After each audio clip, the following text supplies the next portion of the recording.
now to move on to our second set of speakers, who are Nicolette D'Angelo and Jonah Stewart. So let me introduce them. Firstly, Nicolette D'Angelo is a second-year MPhil candidate in Greek and Latin languages and literature at Corpus Christi College. Her research bridges the history and philosophy of ancient medicine, queer theory, internet studies, and critical classical reception, with a central focus on the politics of ancient modern comparisons and affinities, especially the bad ones. This year, Nicolette is a co-convener of the Queer in the Classical Research Network and has served in various outreach capacities at Oxford as a teacher and translator. Jonah Stewart is a PhD candidate in education at Corpus Christi College, Oxford. His research is on widening access to higher education in the UK, with a critical focus on the epistemic and ethical issues this entails. A former classicist, he also researches the assumptions that practitioners make while conducting classics access work, and is interested in the values we project onto humanities education more broadly. He's involved in a variety of outreach projects at Oxford and currently teaches the methods course for master's students in his department, which is the highlight of his work. So their talk is entitled Cultivating a Sociological Imagination in Classics, Reconceptualizing Difficulty Using Critical Pedagogical Approaches. And they have a handout which I'm about to put in the chat as well. Okay, so now I'm handing it over to our speakers. Yep, all right, I'll just be sharing this. Hopefully you can see it. Yes. Awesome. Thank you so much, Hannah, for the introduction, and thank you to the four folks at Sportula for such a wonderful presentation. It is going to be a tough act to follow. But good afternoon from Oxford, everybody. I'm Jonah Stewart, and I'm Nicolette D'Angelo. You can see our Twitter accounts here. Feel free to drag us online. Yes, and we do have a handout, which Hannah is kindly attaching in the chat, but the handout is mainly kind of a list of resources, so we won't be referencing it too much throughout the talk, but it is there for your reference. And I also want to just apologize in advance that my angle is going to be very tilted in a very non-complimentary way. But anyway, so today we're hoping to put the diff in race diff to reframe models of difficulty in classics. We're going to ask how might the disciplinary formulation of classics limit our ability to conceptualize and confront difficulty? How might cultivating what we call a critical sociological imagination in the discipline help us move past current discourses of difficulty?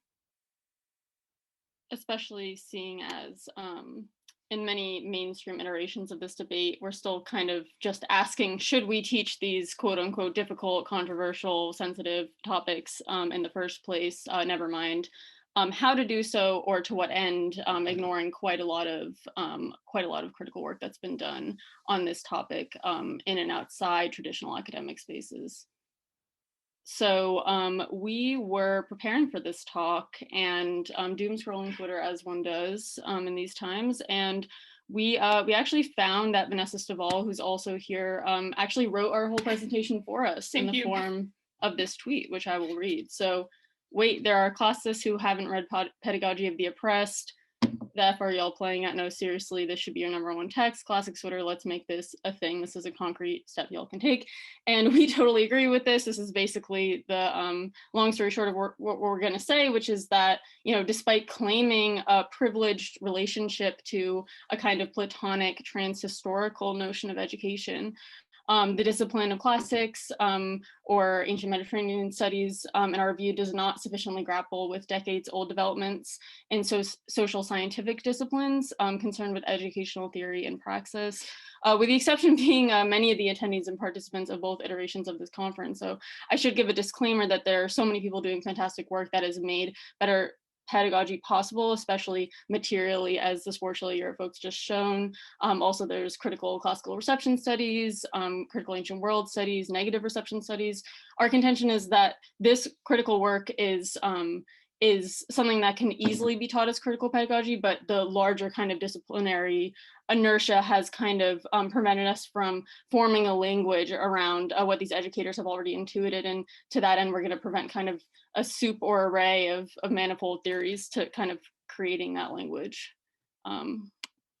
Oh yeah, we don't need the thanks, Vanessa. Anyway. But Vanessa's tweet raises an important moral and theoretical claim, one with which both of us profoundly agree. We're going to build on that claim by asking a sociological question. Why haven't any classicists, not any, but why haven't classicists meaningfully engaged with pedagogical theory? We're inspired here by our keynote speaker, Patrice Rankin, who in his recent 2021 Morse lecture, Touching the Body on Greek Tragedy and Emmett Till, shifted the question from what does a classicist have to do with Emmett Till to what doesn't a classicist have to do with Emmett Till.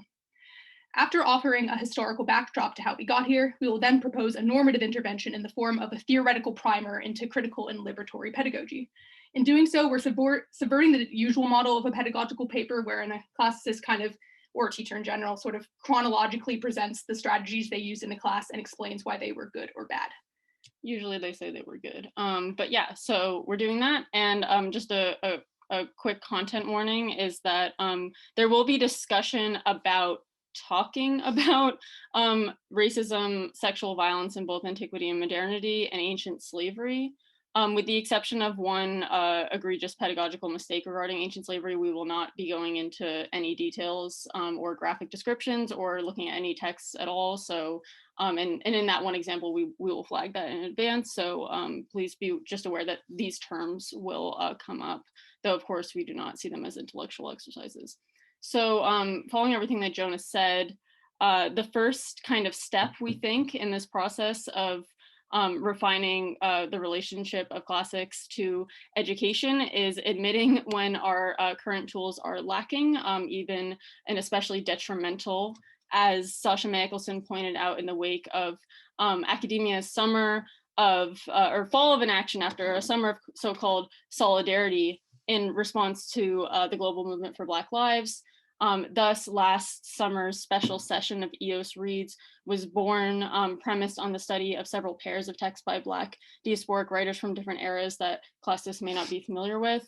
One such text was Frantz Fanon's Wretched of the Earth.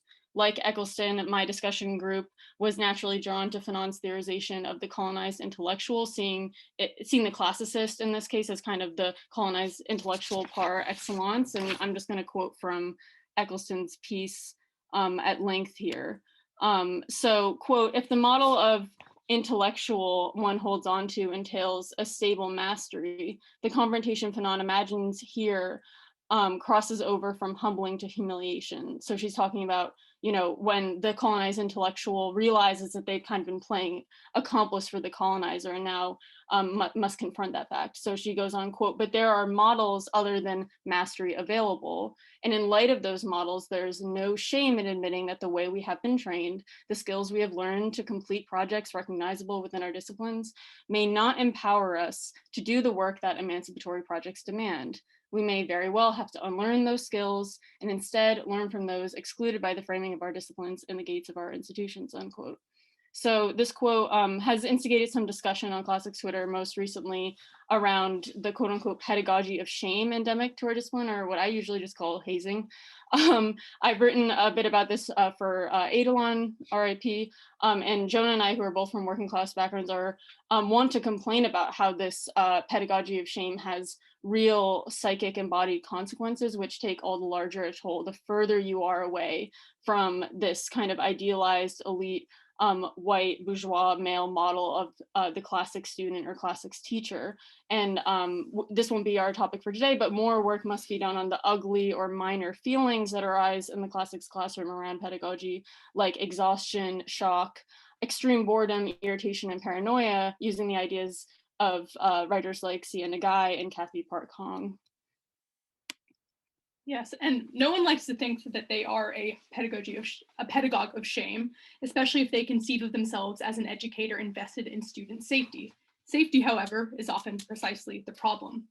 Writing at the intersection of critical pedagogy and Fanonian theory, Leonardo and Porter, reference on the slide, critique the conditions of safety that white liberals use to enclose dialogue about race to an idealized, disembodied conversation that wholly ignores the material oppression people of color face. White liberals do so out of fear of degrading their own bastions of civility and white comfort.